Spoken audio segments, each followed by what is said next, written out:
Hello good morning students. Radhe Radhe. आज हम start करने वाले हैं अपना नेक्स्ट चैप्टर जो आज होने वाला इलेक्ट्रिसिटी, और हम ट्राई करेंगे इसको वन शॉट में कंप्लीट करने वाले हैं। और ये बेस किस पर होगा, अपने जो एनसीईआरटी बुक है उसके सभी टॉपिक्स को मैंने कवर किया है। जो इंपॉर्टेंट टॉपिक है उनको स्लाइड्स में मैंने ज़्यादा इंक्लूड किया है, और जो इंपॉर्टेंट होगा वहाँ पर टाइम थोड़ा ज़्यादा कंज्यूम होने वाला। अब हम स्टार्ट करते हैं अपना चैप्टर। सो अपना chapter revision of electricity. So electricity से पहले हमें क्या पता होना चाहिए कि चार्ज क्या होता है। तो चार्ज क्या होता है, अब चार्ज तुम बोलोगे सर चार्ज तो क्या होता है। चार्ज तो कि कोई भी ऑब्जेक्ट होगी उस पर अगर कि टू टाइप्स के चार्ज हो सकते हैं। टू टाइप्स से कौन कौन से, पॉजिटिव चार्ज हो सकता है और नेगेटिव चार्ज होता है। ये यहाँ तक कंफर्म है, ठीक है। अब हम बात करते हैं कि चार्ज को मेजर किस में करते हैं। तो किसकी जो ऐसा यूनिट होती है वो कौन सी यूनिट होती है, कुलाम। चार्ज किस में मेजर किया जाता है, कुलाम में। और 1 कुलाम इक्वल टू क्या होता है, 6 मल्टीप्लाई 2 5 इंटू 10⁻18 इलेक्ट्रॉन्स।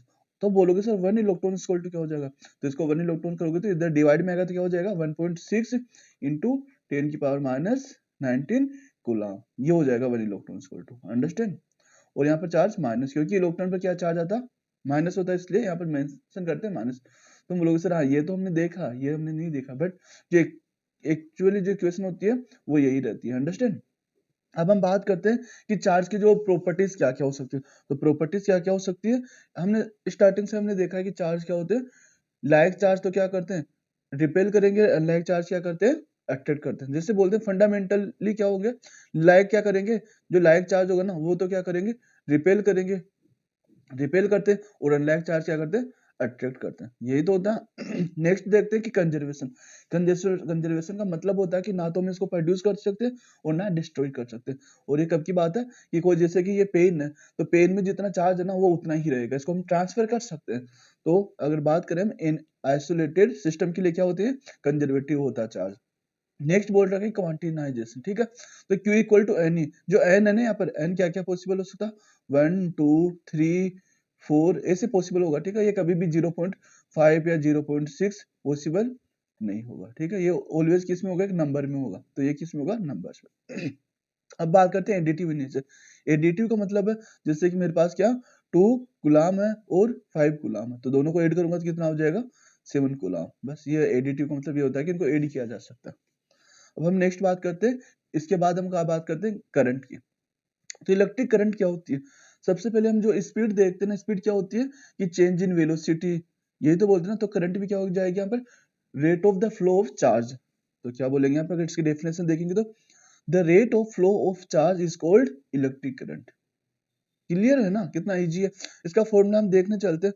तो क्या होता है इसका फॉर्मूला, इसका फॉर्मूला होता है आई इक्वल टू क्यू, कि क्यू की फ्लो है ना, और किसके रेस्पेक्टली टी, ठीक है। तो ये इंपॉर्टेंट फॉर्मूला, ये याद रख लेना, काफी क्वेश्चंस आ सकते हैं।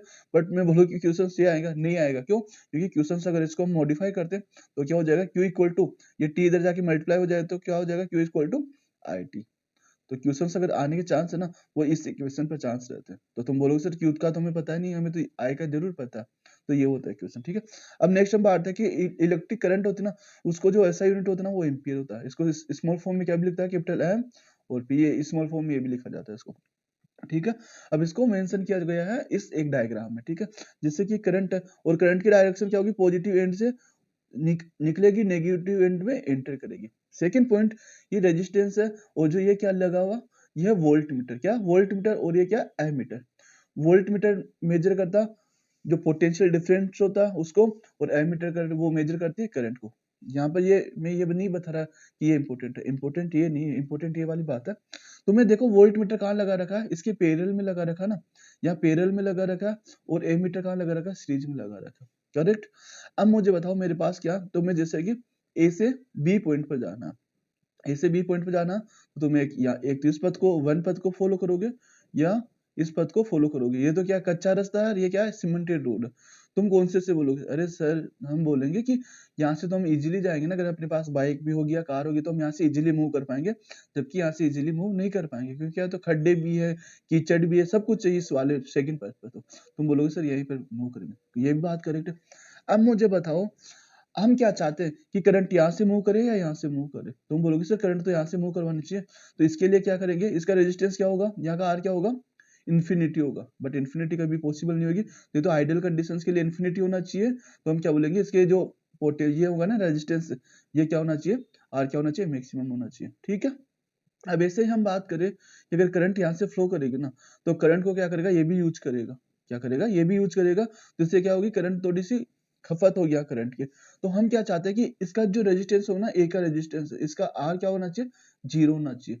ये तो आइडियल कंडीशंस होगी। अब हमें पता है कि अगर कोई भी वायर है तो उसका रेजिस्टेंस 0 पॉसिबल नहीं है, तो इसके लिए आर क्या होना चाहिए, आर क्या होना चाहिए, मिनिमम होना चाहिए इसके लिए। तो क्या बोलोगे, अगर एमीटर के लिए तो क्या बोलोगे, आर मिनिमम होना चाहिए, और वोल्ट मीटर के लिए आर क्या बोलोगे, मैक्सिमम होना चाहिए। ठीक है, इसको बोलते हैं संट प्रतिरोध भी बोलते हैं। ठीक है, इसके लिए बोलते हैं संट प्रतिरोध या मिनिमम, सॉरी हाँ मिनिमम बोलेंगे ना, और यहाँ पर मैक्सिमम होगा। ठीक है, अब हम नेक्स्ट टर्म पर मूव करते हैं, जो अपनी है ये है कि 1 एम्पियर क्या होता है। तो if 1 coulomb charge is passing through a cross section per second is said to be 1 ampere. Simple है, 1 एम्पियर है, ये देखो इसका मेजर, इसकी यूनिट क्या होती है, कूलम होती है, इसकी क्या होती है, सेकंड होती है।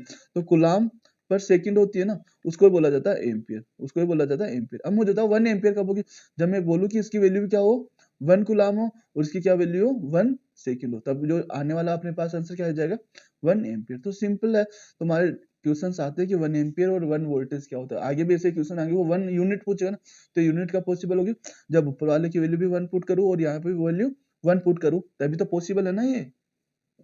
ठीक है, अब हम मूव करते हैं इसको मेजरमेंट। मैंने बोला ये क्या करंट है ना, और करंट को कैसे मेजरमेंट किया जाता है, एमीटर से। तो एमीटर से इसको मेजरमेंट किया जाता है। और वोल्ट मीटर क्या मेजरमेंट करता है, ये पोटेंशियल डिफरेंस मेजर, ये करता है पोटेंशियल डिफरेंस, और ये करता है करंट। ठीक है, ये याद रखना, ये तो करंट करेगा, ये पोटेंशियल डिफरेंस मेजर करेगा। अब बात करते हैं नेक्स्ट के क्वेश्चन से, स्मॉल क्वेश्चन से। अब बात करते हैं current of 50 milli ampere is the drawn by the filament of a electric bulb for the 10 minutes. तो फाइंड द इलेक्ट्रिक चार्ज। तो मैंने बोला चार्ज वाला मतलब ये फॉर्मूला यूज करेगा। तो Q equal to I T, we know ना, बट सबसे पहले क्या लिखोगे तुम, गिवन वैल्यू लिखोगे। क्या लिखोगे कि गिवन वैल्यूज क्या क्या, यहाँ पर अपने पास करंट है 15 मिली एम्पियर। बोलो सर मिली ये क्या है, मिली नहीं, वो नहीं वाली मिली नहीं, ठीक है, ये क्या है कि यूनिट है। अब तुम्हें बता दूं, जो 1 मिली एम्पियर होगा ना, वो किसके इक्वल होगा, 1 माइनस 3 एम्पियर के इक्वल होगा। और ऐसे में बोलो मिली की जगह क्या भी मिल सकता है तुम्हें, माइक्रो भी मिल सकता है, माइक्रो एम्पियर। इसको कैसे सोल्व करोगे, 10 की पावर माइनस 6 एम्पियर। अंडरस्टैंड, ये दोनों यूनिट याद रखना, क्योंकि क्वेश्चन तुम्हें सिंपली नहीं देगा, वो थोड़ा सा यूनिट कन्वर्जन करवाएगा। तो बात करते हैं और टाइम।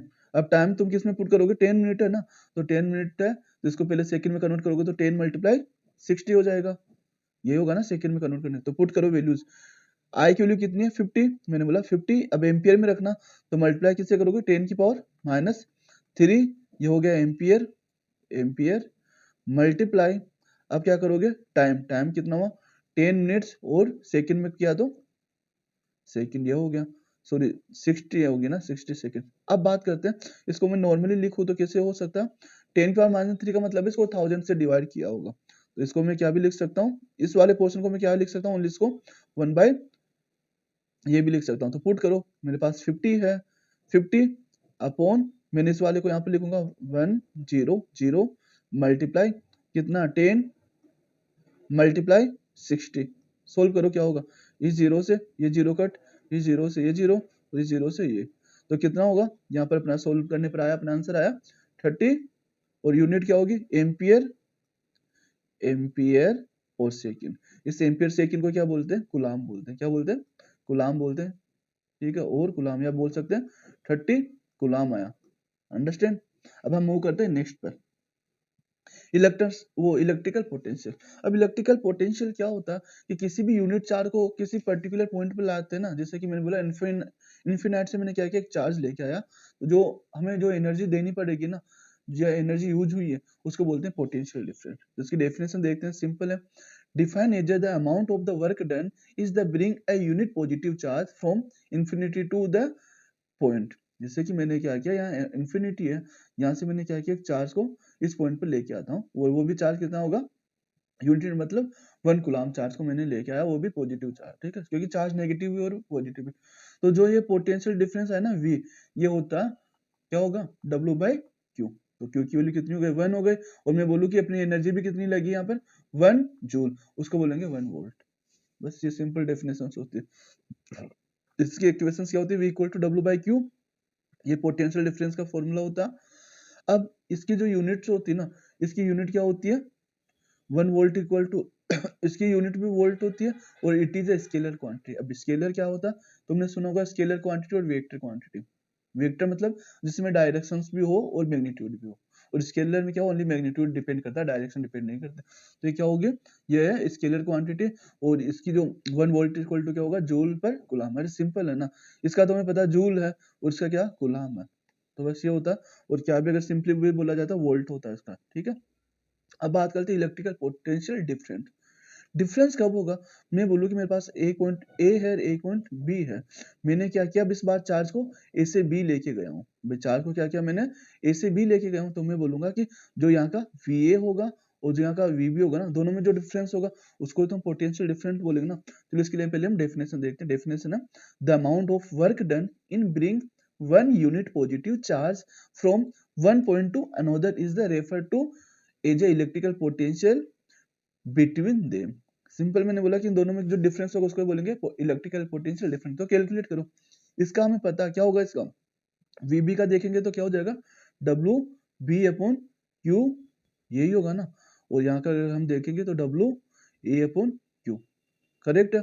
इसको अगर मैं पोटेंशियल डिफरेंस से बोलूं कि जो मेरा पोटेंशियल डिफरेंस है कहाँ से, बी से ए के बीच का, तो क्या हो जाएगा formula, W B upon Q minus W A upon Q, बस ये हो जाएगा, ये डिफरेंस निकाला जाता।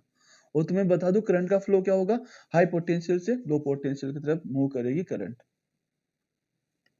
अब नेक्स्ट फॉर्मूला है, जो फॉर्मूला मैंने यहाँ पर मेंशन किया ऑलरेडी। अब बात करते हैं potential difference measure by the voltmeter. मैंने बोला था ना कि वोल्टमीटर क्या होता जो मेजरमेंट करता पोटेंशियल डिफरेंस का, एमीटर क्या करता, करंट का मेजरमेंट करता। It is connected in the parallel. मैंने स्टार्टिंग में बता दिया था कि इसको कनेक्ट कैसे किया जाता, पैरेलल में, एमीटर को सीरीज में। चलो क्वेश्चन देखते हैं। How much energy is the give to each का मतलब होता 1 कुलाम, मतलब क्या बोल रखा है यहाँ पर, 1 कुलाम बोल रखा, of the charge passing through the 6 volt battery लगी हुई है। इसका मतलब देखो क्या होता, V इक्वल टू क्या होता, W बाई क्यू। अब अपने को बताओ हाउ मच एनर्जी, एनर्जी मतलब ये वर्क की टर्म है, एनर्जी को क्या बोल सकते हैं, वर्क भी बोल सकते हैं। तो करो मल्टीप्लाई हो जाएगा, तो क्या हो जाएगा, W equal to Q V. अब क्यू की वैल्यू में पता है कितना, 1 कुलाम है, और वोल्ट की वैल्यू 6 है, 6 वोल्ट है, तो W इक्वल टू क्या हो जाएगा, W इक्वल टू हो जाएगा 6 जूल। अपना आंसर आ जाएगा 6 जूल। अंडरस्टैंड। अब हम मूव करते हैं आगे, इलेक्ट्रिक करंट।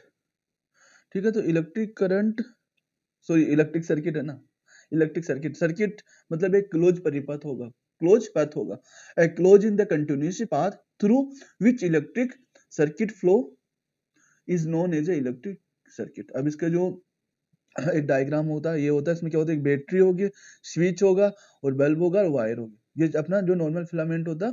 और हम बात करें कि अगर मुझे करंट मेजरमेंट करनी है तो एमीटर मुझे यहाँ चूज करना होगा, और मुझे पता करना कि जो ये पॉइंट है ना और ये पॉइंट है, दोनों में कितना पोटेंशियल डिफरेंट है, तो इसमें क्या यूज करना पड़ेगा, वोल्टमीटर।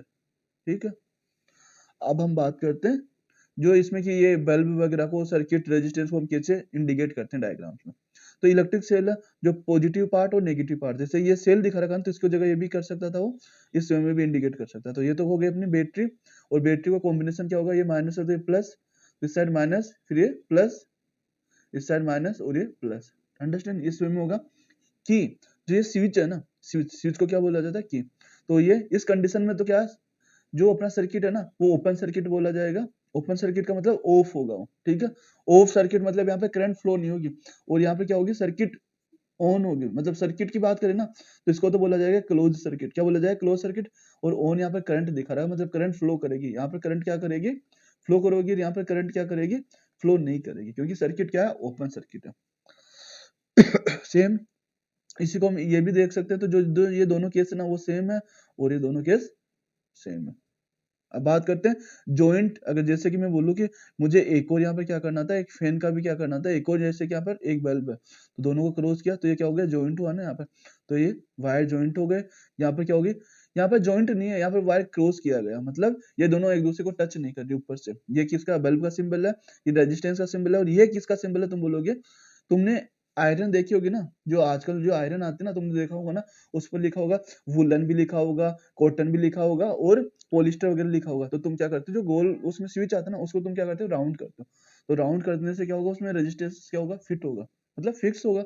अब मुझे बताओ, जितना रेजिस्टेंस होगा ना उतनी हीट डेवलप होगी, क्योंकि ये टॉपिक भी आगे आएगा अपना। तो ये क्या हो, वेरिएबल रेजिस्टेंस, वेरिएबल रेजिस्टेंस है। और ये कहाँ यूज किया जाता है, गीजर्स हो गया या अपने इलेक्ट्रिक प्रेस वगैरह हो गया, उनमें यूज आते हैं। ये अपना एमीटर है, देख लिया हमने अभी। इसका जो रेजिस्टेंस होना चाहिए ना, वो क्या होना चाहिए, बोलो क्या होना चाहिए, याद आ रहा तो करेक्ट है, नहीं आ रहा तो वापस से जाके देखो पहले। क्या होना चाहिए यहाँ पर, मिनिमम होना चाहिए इसका रेजिस्टेंस, और इसका आर क्या होना चाहिए, मैक्सिमम होना चाहिए। ठीक है, अब बात करते हैं next, Ohm's law. Ohm's law सबको पता होगा क्या होगा, फिर भी चलो इसको रिवाइज करते हैं, डेफिनेशन देखते हैं।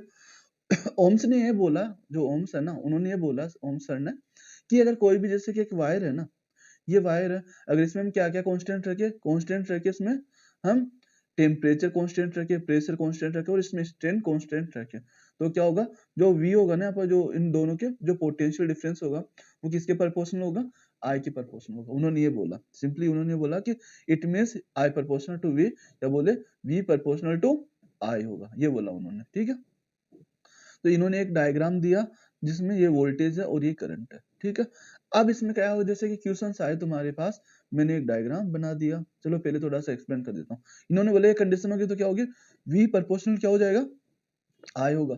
और ये प्रोपोर्शनल, या इसको हम ये भी बोल सकते हैं कि V प्रोपोर्शनल क्या हो जाएगा, I प्रोपोर्शनल V होगा। और ये प्रोपोर्शनल सिंबल होगा तब क्या हो जाएगा, V equal to 1/R V। ये कंडीशन इन्होंने बोली थी। और क्या होता है, V इक्वल टू IR होता। ठीक है, ये याद रखना है, V इक्वल टू IR होता है, ये याद रखो काफी। अब मैंने बोला ये ग्राफ है, फिर ग्राफ का क्वेश्चंस भी आए, जैसे कि मैंने बोला कि यहाँ पर क्या 5 है, यहाँ पर 10 है, और यहाँ पर क्या 15 है। ठीक है, और यहाँ पर क्या 1 है, और यहाँ पर 2 है, यहाँ पर क्या 3 है। तो तुम्हें आर कैलकुलेट करना, तुम्हें क्या करना, आर कैलकुलेट करना। तुम बोलो सर आर तो दे नहीं रहा, इसमें तो वी और आई दे रखा है, तो आर का हमें पता क्या होता है, अरे अभी तो मैंने फॉर्मूला देखो ना, आर इक्वल टू क्या हो जाएगा, V upon I, V upon I. तो बोलो सर अब हम ये वाला पुट यूज करें या ये वाला, भाई कोई सा भी लो ना, स्ट्रेट लाइन है ना। तो जैसे मैंने इस पॉइंट को क्या किया, मैंने को माना, तो लूंगा तो मैं क्या हो जाएगा 10/2, तो क्या हो जाएगा आर यहाँ पर 5 ओम हो जाएगी। अंडरस्टैंड, तुम बोलो सर इसको लेता हूँ, चलो ले इसको भी लेते हैं। 5/1 कितना होता है 5, तो क्या होगा यहाँ भी 5 ओम, और यहाँ पर भी 5 ओम, आगे भी 5 ओम ही रहेगा। ये वैल्यू मैंने पुट करी है, जे एग्जाम में कुछ भी मिल सकती है। चलो अब नेक्स्ट क्वेश्चन पे मूव करते हैं। मेरे पास क्या, ये है V है और ये क्या I है। अब मैंने तुम्हारे पास क्या किया, इसको मैंने बोला R1 है और ये बोला R2 है। ठीक है, और ये एक क्या R3 है। इनमें रिलेशन बताओ कि R1 और R1 और R2 और R3 में क्या रिलेशन होगा। लो सर रिलेशन कैसे चेक करें, कैसे चेक करें, अगर ऐसी चीजें आए तो कहाँ जाना अपने को, वापस से फॉर्मूला, फॉर्मूला में पता क्या होता, V इक्वल टू IR होता ना। मतलब अगर हम R को कांस्टेंट लेके चलते हैं, या सिंपल हम बोले हमें R की वैल्यू बताने ना, तो R की वैल्यू क्या करें, V अपॉन I होगा। इसका मतलब अगर मैं I को कांस्टेंट करूँ ना, तो जिसका V बड़ा होगा उसका क्या होगा, R भी बड़ा होगा। तो हम क्या करते हैं, I को जैसे कि हम यहाँ पे कांस्टेंट मान लेते हैं, इस पॉइंट पे कांस्टेंट माना, तो चेक ये कांस्टेंट हो गया। अब मुझे बताओ इसका R V तो ये है, और इस वाले R के लिए ये है, और इस वाले के लिए ये है। अब बताओ ये इसको मैं V3 बोलूंगा ना, इसको V2 और इसको V1। तो जैसे मैंने बोला V3 V2 और V1 कौन सा बड़ा, देखने में दिख रहा है कि V3 सबसे बड़ा, इसका मतलब क्या होने वाला, R3 सबसे ग्रेटर है, फिर R2 देन R1। ठीक है, बोलो सर कितना इजी क्वेश्चन है। चलो इजी तो ये क्वेश्चन करके दिखाओ ना, तो बड़ा इजी दिख रहा ना तुम्हें, ये क्वेश्चन करो। मैंने बोला कि ये मेरे पास क्या, फिर से इसको स्ट्रेट लाइन ही मानना। ठीक है, थोड़ा ड्रॉ करने में हो गया मेरे से भी। इसको मैंने बोला I है और इसको मैंने बोला V है। अब फिर से मैंने बोला R3 R2 और R1। बताओ कैलकुलेट करो, खोज करो पहले, कैलकुलेट करो, फिर मेरा आंसर सुनना। वापस से मैं यही बोलूंगा कि हमने किसको कांस्टेंट किया था, आई को, और हमने मेजरमेंट किसके बेस पर किया, V के बेस पर ना। तो वापस यहाँ पे कांस्टेंट कर दो। अब चेक करो, कांस्टेंट में इस वे में करूंगा ना, इस बार आई को, तो वापस ये हो गया V V और V, ये हो गया V1 V2 और V3। इसका मतलब क्या हो गया, R1 greater than R2 then R3। ये इसके लिए है और ये इनके लिए। अंडरस्टैंड, ये R3 R2 से मतलब नहीं है, जो वीके जितना पास होगा ना वो उतना ही रेजिस्टेंस ज्यादा होगा उसका। अब हम बात करते हैं नेक्स्ट पर, रेजिस्टेंस की जो हम बात करें कि रेजिस्टेंस रेजिस्टेंस क्या होता है। रेजिस्टेंस रेजिस्टेंस क्या होता है कि किसी भी चीज को, जैसे कि मैं बोलूँ कि मुझे क्या करना है, इस रूम से बाहर जाना, तो मेरे लिए रेजिस्टेंस कौन होगा, गेट होगा ना। जैसे तुम्हें, चलो तुम्हारा तो चलो गेट भी ओपन है, तुम पहले पापा से बोलोगे कि पापा मुझे बाहर खेलने जाना, तो पापा बोलेंगे बेटा एग्जाम है ना पहले, तो तुम्हारे लिए रेजिस्टेंस कौन होगा, तो मेरे पापा होगा। ये बात होगी रोकने वाला, कि कौन अपने को स्टॉप करेगा। तो इसकी डेफिनेशन अगर सिंपली फॉर्म में हम देखेंगे तो it is a property of the conductor that is the oppose the flow of the charge. तो मैंने ये बोला ना कि जो अपने को फ्लो होने को से रोके वो क्या होता है, रेजिस्टेंस होता है। अब बात करें इसमें क्या होता है, इसकी हमें पता है ऐसा यूनिट क्या होती है, ओम्स होती है। क्या होती है, ओम होती है, और वोल्ट पर एम्पियर भी बोल सकते हैं। ओम को वापस यहीं आ जाओ अपन, मैंने बोला क्या होता है, V इक्वल टू क्या होता है, आई आर, तो R इक्वल टू क्या हो जाएगा, V अपॉन आई। तो हमें इसका पता है, इसका रेजिस्टेंस वो यूनिट क्या होती है, ओम्स बोला जाता है। और अगर इस वे में देखा ना तो इसका क्या होता है, वोल्ट होता है इसका, उसका होता है एम्पियर। तो क्या भी बोल सकते हैं, वोल्ट पर एम्पियर भी बोला जाता है। बट अगर ऐसा यूनिट बोले ना तो यही आंसर होगा ऐसा यूनिट का। तो और बोले ये भी यूनिट होती है, बिल्कुल ये भी होती है यूनिट, बट ऐसा unit only and only ohms होती है। ठीक है, अब इसको साइमन इनवर्स भी बोलते हैं, और साथ में क्या भी बोलते हैं, मो भी बोलते हैं, इसको मो भी बोलते हैं, मो इनवर्स, या साइमन इनवर्स भी बोलते हैं। ठीक है, एस इनवर्स लिखा भी दिख सकता है तुम्हें रेजिस्टेंस के लिए, बट ऐसा यूनिट फिर से बोल रहा हूँ, ओम ही होगी। अब हम मूव करते हैं आगे, factor on which the resistance of the conductor, ये इंपॉर्टेंट पॉइंट है, डायरेक्ट क्वेश्चन पूछते हैं यहाँ से। सबसे पहले हम बात करते हैं लेंथ। लेंथ और आर में क्या रिलेशन होता, जैसे जैसे हम बोले ये वाला, मैंने बोला कि एक मेरे पास क्या था, एक वायर था जिसको स्टार्टिंग में क्या था, 1 मीटर का था, जिसको मैंने किस में कन्वर्ट किया, 4 मीटर में कन्वर्ट किया एक वायर को। तो इसका आर क्या होगा, इसका आर होगा ना, तो इसका क्या हो जाएगा, 4R हो जाएगा। ये रिलेशन होता।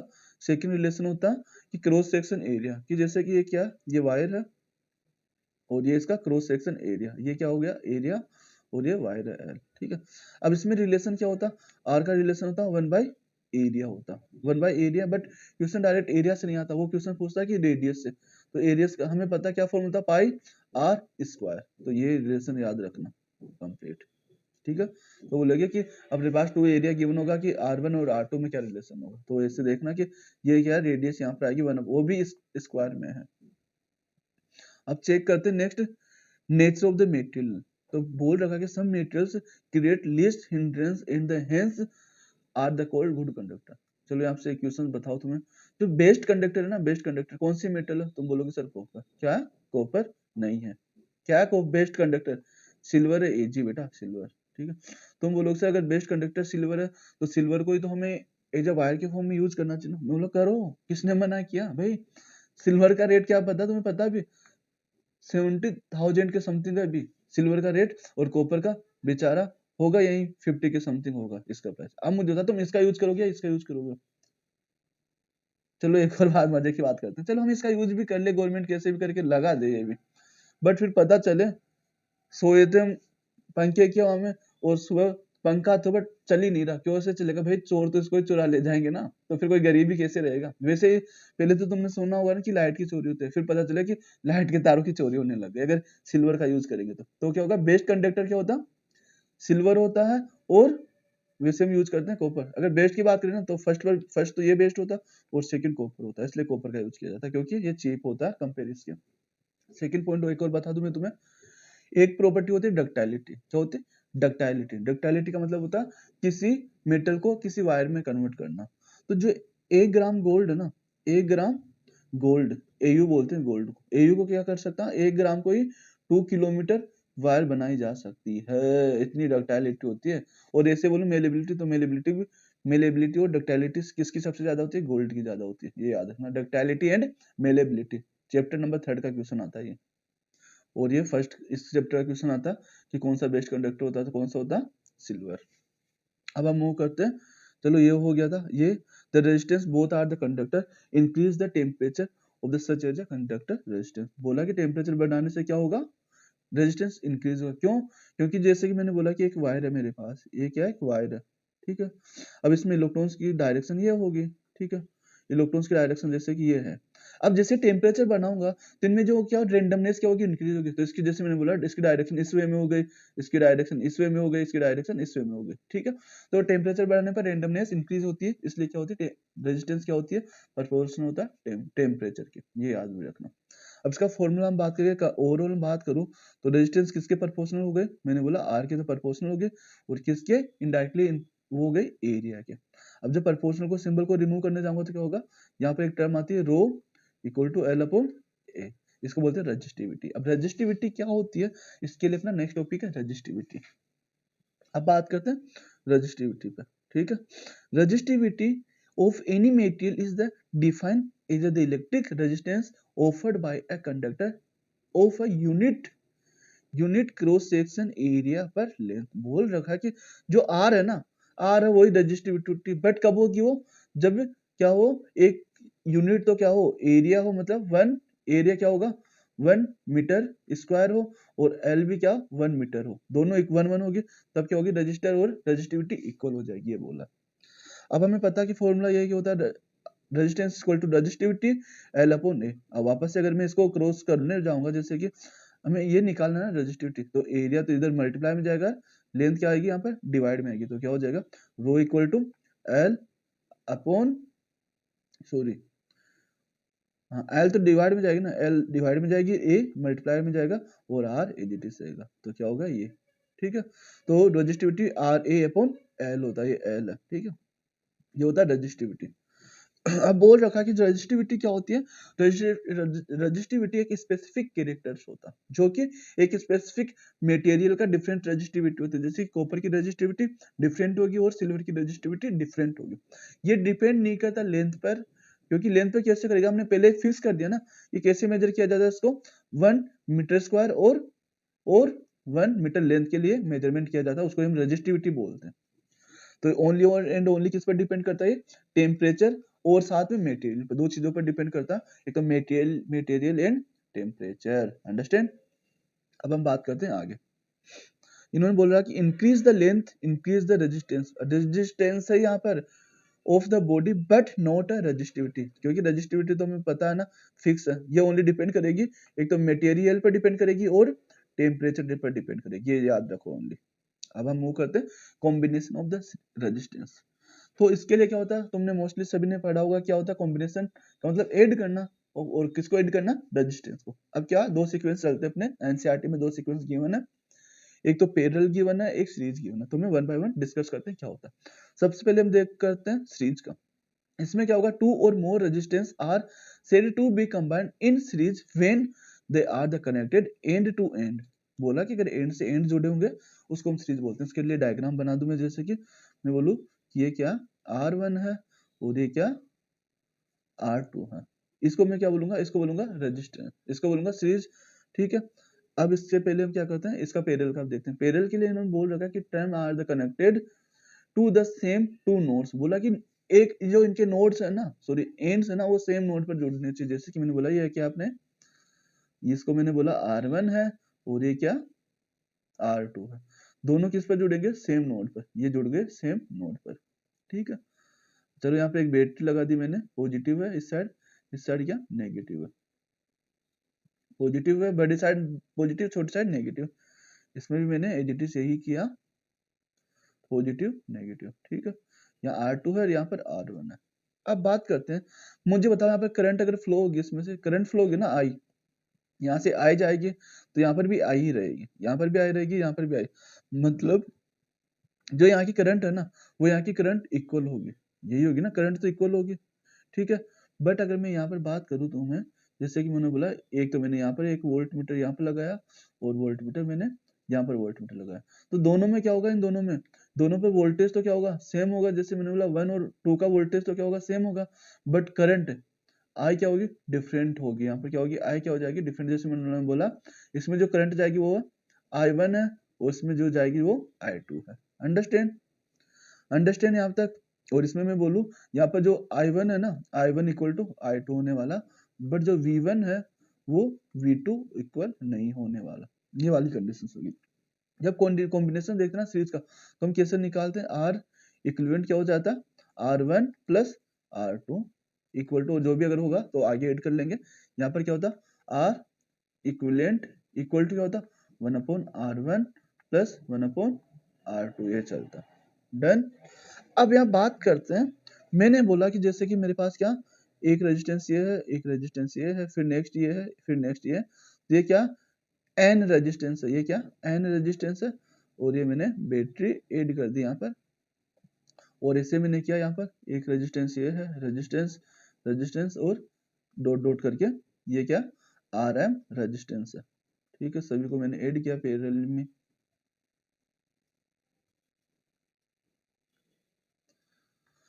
ठीक है, अब इसके मैं बोलूँ इसके लिए आर इक्विवेलेंट क्या होगा, मैं बोलूंगा आर इक्विवेलेंट क्या होगा, सभी को ऐड करना है ना अपने को, ये एन है ना, जैसे मैंने 1 2 3 4 ये एन है, और वो भी क्या 2 की पावर में, जैसे इसका वैल्यू 2 ओम है, इसकी भी 2 ओम है, 2 ओम है, 2 ओम है। ठीक है, तो इसको क्या है 2 कितने टाइम है, एन टाइम है, तो कैसे करोगे, जैसे कि अगर 2 होते तो क्या होता है दोनों ऐड होते हैं, और यहाँ पर दोनों ऐड होते हैं, तो सभी को जितने भी को भी होंगे उनको ऐड कर लोगे, तो ऐड करने के अलावा तुम डायरेक्ट क्या भी बोल सकते हैं 2 मल्टीप्लाई क्या करोगे एन कर लेना, सॉरी एन करोगे यहाँ पर। ठीक है, जैसे कि मैंने बोलूं एन की वैल्यू क्या है यहाँ पर 10 हो जाएगी, एन की वैल्यू क्या 10 हो जाएगी, तो आर इक्विवेलेंट कितना हो जाएगा तुम्हारे पास, कितना हो जाएगा 20 ओम हो जाएगा। अंडरस्टैंड। अब सेम यही यहाँ पर चलते हैं, अब मैंने बोला कि इसकी वैल्यू क्या है, यहाँ पर मैंने बोला कि 5 ओम है, इसकी वैल्यू भी कितनी है 5 ओम है, और इसकी वैल्यू भी कितनी है 5 ओम है, और इसकी भी 5 ओम है। तो अब यहाँ पर क्या करोगे तुम, जो यहाँ पर जो रेजिस्टेंस है ना ओम, जो भी इसको एक्स मान लेते हैं, तो एक्स ओम अपॉन क्या हो जाएगा अपॉन एम आ जाएगा, यहाँ पर इसकी वैल्यू आएगी ये आर इक्विवेलेंट की वैल्यू इसके लिए आ जाएगी, ये याद रखना। तो एक और बात कर दूं, यहाँ पर देखो मैंने 2 ऐड किया ना, तो मुझे क्या मिला 2 से ज्यादा ही मिला, तो यहाँ पर जो भी मैक्सिमम रेजिस्टेंस होगा ना उससे भी मैक्सिमम मिलने वाला है आर इक्विवेलेंट। ठीक है, और यहाँ पर जो आर मिनिमम होने वाला है, जैसे कि मैंने बात करूं, मैंने क्या किया 2 को ऐड किया तो 5, और यहाँ पर क्या मैंने 2। ठीक है, अब अपने को कोई कैलकुलेशन नहीं करनी, ऑप्शन है तुम्हारे पास, एक तो 7 है ए, बी में है तुम्हारे पास 4, और सी में है तुम्हारे पास क्या तुम बोलोगे सर 2 है, और डी में ऑप्शन है क्या होगा लेस देन 2 होगा, तो ऑप्शन हमें पता है ना पैरेलल में जो स्मॉल होगा ना, जो लिस्ट होगा ना रजिस्टर, उससे भी कम आर इक्विवेलेंट निकलने वाला है, तो तुम डायरेक्ट बिना कैलकुलेशन के ये पिक करोगे कि लेस देन 2 होगा। और सेम अगर यहाँ पर मैं क्वेश्चंस बोलूं, मेरे पास क्या फिर से वही है, एक तो 5 है और एक क्या 2 है। वीडियो थोड़ा लंबा हो रहा है, बट कॉन्सेप्ट सीखना तो वीडियो बड़ा ही मिलने का। ठीक है, बोलो कि आर इक्विवेलेंट इसका क्या होगा, एक तो सबको पता 5 है, बट ऑप्शन तुम्हारे पास हो, एक तो 1 है, ए का वैल्यू 1 है, और बी की वैल्यू है 3 है, और सी की वैल्यू क्या है, तुमने बोला सी की वैल्यू सर 5 है, और जो डी की वैल्यू क्या होने वाली 7 है। तो तुम बोलोगे सर हमें तो पता है बड़े से भी बड़ी वैल्यू आने वाली, तो यहाँ पर मतलब 5 से तो बड़ी आने वाली, तो मतलब ये तो ऑप्शन हो नहीं सकते, तो ओनली डी ऑप्शन बचेगा। ये याद रखना, सीरीज में बड़े से बड़ी वैल्यू आएगी और पैरेलल में छोटे से भी छोटी वैल्यू आने वाली है, ये याद रख लेना बस। अब हम वो करते हैं ये क्वेश्चंस करना, इसमें क्या करना, अपने पास क्या 3 रेजिस्टेंस है वो 6 के हैं, तो अपने को ऐसे ऐड करना कि एक बार तो 9 आए और एक बार 4 आए। तो चलो बात करते हैं, अब ये मैंने जो एक्सप्लेन किया ना वो इसलिए किया, अब हमें पता क्या होना चाहिए 6 है ना, अब 6 से भी छोटा क्या 4 है, इसका मतलब क्या करना पैरेलल में होगा, और यहाँ पर 6 से बड़ा 9 है, मतलब सीरीज में हुआ होगा, एटलीस्ट 1 तो सीरीज में होगा ना, तो इसके लिए बड़े के लिए चलते हैं। तो मैंने बोला मैंने पहले इस वे में ऐड किया, और जो 2 है उनको क्या किया मैंने इस वे में ऐड किया। ठीक है, यहाँ पर भी 6 है, यहाँ पर भी 6 है, और यहाँ पर 6 है। अब इनको ओवरऑल निकालूंगा ना मैं, तो क्या आ जाएगा, इसका आ जाएगा 3, और 3 इसको अगर नेक्स्ट डायग्राम बनेगा तो क्या हो जाएगा 6, और इसका क्या बनेगा 3, तो क्या हो जाएगा 6 + 3 9 हो जाएगा। तो इसके लिए तो फर्स्ट वाले का तो डायग्राम ये हो जाएगा। अब बात करते हैं सेकंड का। अब सेकंड में क्या करें, सेकंड में मैं करता हूँ, मुझे पता कि क्या पैरेलल में होने वाला, ये कंडीशन क्या होनी है पाल लिए पैरेलल में, तो मैंने एक को क्या किया यहाँ पर पैरेलल में किया, और ऊपर वाले को क्या किया 2 को सीरीज में कर दिया मैंने, ये वाला कर दिया। ठीक है, अब यहाँ पर भी 6 ओम है, यहाँ पर भी 6 ओम है, और यहाँ पर भी 6 ओम। अब इस डायग्राम को आगे मैं आगे ठीक करूंगा, तो हमें पता है दोनों को ऐड करने पर क्या हो जाएगा 12, ऊपर तो क्या हो जाएगा 12, और नीचे क्या हो जाएगा 6। अब बात करो क्या आना चाहिए, तो बोलो सर ये तो 12 है, बेटा पैरेलल है ना, मतलब 6 से भी छोटी वैल्यू आने वाली है, 6 से भी छोटी वैल्यू आने, तो सोल्व करोगे तो इसको कैसे सोल्व करते हैं, 1/R इक्विवेलेंट कैसे निकालते हैं 1/6 + 1/12, यहाँ दिख नहीं रहा होगा तो कैसे निकालते हैं 1/6 प्लस 1/12, तो दोनों का एलसीएम लोगे तो कितना आएगा 12। इसको डिवाइड करोगे कितने टाइम जाएगा 2 टाइम्स, तो 2 प्लस इसको डिवाइड करोगे 1 टाइम तो क्या हो जाएगा 1, और किसके इक्वल होगा ये आर इक्विवेलेंट के। तो सोल्व करोगे तो आर इक्विवेलेंट क्या आ जाएगा, आर इक्विवेलेंट इक्वल टू 12/3, तो सोल्व करोगे तो क्या आ जाएगा 4 ओम आ जाएगा। अंडरस्टैंड, तो इसका तो 4 वाले का तो आंसर ये हो जाएगा और इसका ये हो जाएगा। अब हम मूव करते हैं नेक्स्ट स्लाइड पर, heating effect of the electric current. सबसे इंपॉर्टेंट टॉपिक यही है क्योंकि क्वेश्चंस का जो पैटर्न होता है ना वो चेंज हो चुका, तो जो जो इम्पोर्टेंट है ना वो यही है कि एक तो ये वाला टॉपिक है और जो नेक्स्ट आने वाला वो पावर वाला टॉपिक है। ठीक है, बात करते हैं हीटिंग इफेक्ट। भाई हीटिंग क्या होती है, गर्म होना ना। अगर किसी वायर में से करंट फ्लो होगी तो गर्म होगा, बस सिंपल यही याद रखना। डेफिनेशन भी देखोगे तो सिंपल यही है, तुम रीड कर लेना कि जब भी करंट से अगर किसी वायर से अगर करंट फ्लो होगी, अगर कंप्लीट से करंट फ्लो होगी ना तो क्या होगी, ये हीट होने लगी। तुम बोलो सर हीट होके फिर वो मेल्ट तो नहीं होता जो रबर होता है। बेटा रबर होता मेल्ट होता, अगर जब उसमें अगर तुम काफी एक्स्ट्रा हीट डेवलप होती ना उसमें तो वो मेल्ट होने लगता। ठीक है, इसलिए हम क्या करते हैं कि लिमिटेड वायर जो भी वायर होगी ना उसकी डिफरेंट डिफरेंट मटेरियल से क्या होती है उसकी कवरिंग होती है और उस पर लिखा होता है कि इसकी कैपेसिटी कितनी होती है वायर पर। अब हम बात करते हैं हमें पता है कि हीट है। अब हीट क्या होगी कि कितना चार्ज होगा, कितना चार्ज फ्लो होगा और उसमें पोटेंशियल डिफरेंस कितना उस पर डिपेंड करेगा। अब हमें पता है क्यू है, क्यू इक्वल टू क्या होता है आई टी होता है, क्यू इक्वल टू क्या होता है आई टी होता है। अब मैं अगर इसकी वैल्यू यहाँ पुट करता हूँ तो क्या हो जाएगा H equal to V I T, I equal to V I T. जो ये आई टी है ना ये क्यू की वैल्यू है। ठीक है, ये वाली वैल्यू यहाँ से। अब बात करते हैं, अब हमें पता आई की वैल्यू क्या होगी, अगर आई की वैल्यू भी यहाँ वी की वैल्यू पुट करूँ ना तो वी इक्वल टू क्या हो जाता है I R, V equal to क्या हो जाता है आई आर। अगर मैं पुट करूंगा यहाँ पर तो क्या हो जाएगा वी तो ये है और आई की वी तो ये है, तो वी की वैल्यू क्या है आई आर और ऊपर से क्या है ये आई टी है ना, तो आई आई क्या हो जाएगा आई स्क्वायर आर टी। तो क्या हो जाएगा नेक्स्ट क्या हो जाएगा, ठीक है ये हो जाएगा। चलो यहाँ पर मैंने क्या किया, जो इक्वेशन है इसमें मैंने किया यहाँ पर v की वैल्यू पुट करी, ठीक है i की वैल्यू पुट करी।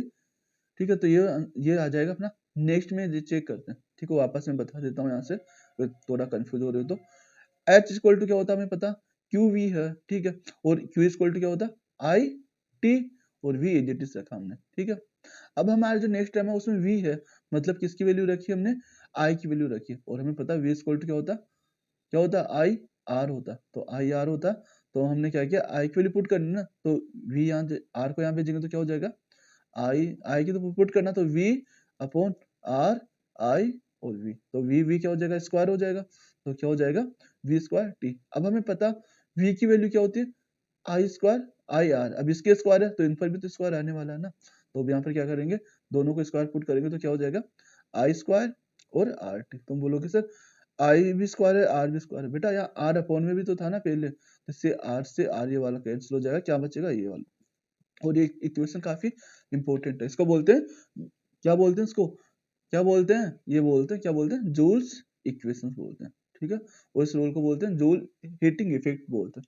अब क्वेश्चन क्या होता है कि इन्होंने बोला कि जनरली जो हीट डेवलप होगी ना वो किसके प्रोपोर्शनल होगी आई स्क्वायर के प्रोपोर्शनल होगी, और जो रेजिस्टेंस के क्या होगी फिर वो प्रोपोर्शनल होगी, और टाइम के क्या होगी प्रोपोर्शनल होगी। बस यही इक्वेशन है, यही है जूल से जो जूल हीटिंग जो लॉ है ना उसको में बस यही लिखा जाता कि हीट किसके प्रोपोर्शनल होती है आई स्क्वायर के, और रेजिस्टेंस के प्रोपोर्शनल होती है और टी के भी प्रोपोर्शनल होती है।